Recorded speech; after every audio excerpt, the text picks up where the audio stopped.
దేవుని చూడడం కన్నా ఈ సెల్ ఫోన్లో సెల్ఫీలతోనే అయిపోతున్నది. ఇంకా భక్తి ఎక్కడ కలుగుతుంది? దేవుడి మీద ధ్యాస ఎక్కడ కలుగుతుంది? దేవుడి మీద దృష్టి ఎక్కడ కలుగుతుంది?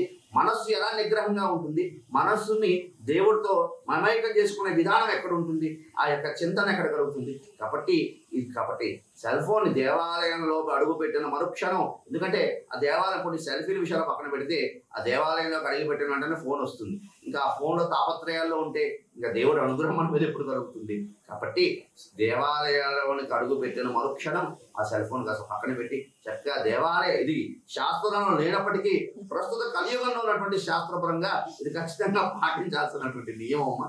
కాబట్టి ఇదొక విషయం. అందువల్ల దేవాలయ దర్శనం అయిన తర్వాత అక్కడ చక్కగా ఒక 10 నిమిషాలు కూర్చుని ఆ దేవత ఏ దేవాలయానికి వెళ్తున్నామో ఆ దేవతని ఒక 5 నిమిషాల పాటైనా మనస్సులో నిలిపి ఆ దేవుడికి ధ్యానం చేయడం ద్వారా ఆ భగవంతుడి యొక్క కృపకు మనం పాత్రులు అవుతాం. ఇది ప్రధానంగా దేవాలయాల్లో పాటించాల్సిన నియమాలు. అయితే చాలా మందికి సందేహం రావచ్చు, నవగ్రహ దేవాలయానికి వెళ్తే కాళ్ళు కడుక్కోవాలా గురువుగారు? మన దేవాలయం వచ్చిన వెంటనే కాళ్ళు కడుక్కోవాలా?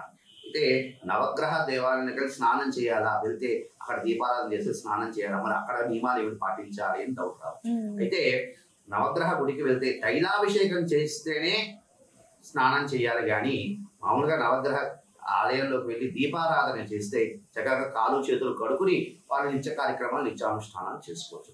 ఇది ప్రధానంగా దేవాలయాలకు వెళ్ళినప్పుడు పాటించవలసింది, ఆచరించవలసినటువంటి నియమాలు. ఇంకోటి ప్రధానమైనటువంటిది, దేవాలయానికి వెళ్తే కళ్ళు మూసుకుని దేవుడు నమస్కారం చేసుకోవడం కాదు. మనకు నేత్రాలు ఇచ్చింది ఆ దివ్యమంగళ విగ్రహాన్ని, ఆ కృష్ణుణ్ణి, ఆ దివ్యమంగళ విగ్రహాన్ని, ఆ యొక్క నారాయణుని దర్శనం చేసుకోవడానికి. అదే తప్ప కళ్ళు మూసుకుంటే మనకి స్వామి యొక్క చింతన ఎలా కలుగుతుంది? ఆ స్వామిని మన నేత్రాలతో చూసి మన హృదయంలో ఆ స్వామి యొక్క విగ్రహాన్ని ఇక్కడ నింపుకోవాలి. కాబట్టి కళ్ళు తెరిచి నేత్రాలు 2 తెరిచి ఆ స్వామిని చూడాలి. చాలా మంది దేవాలయానికి వెళ్తే కళ్ళు మూసేసుకుని భక్తి పారవశ్యంలో ఉంటారు. అప్పుడు ఆ స్వామి తాలూకా బింబం మన మనసులో ఎలా పడుతుంది?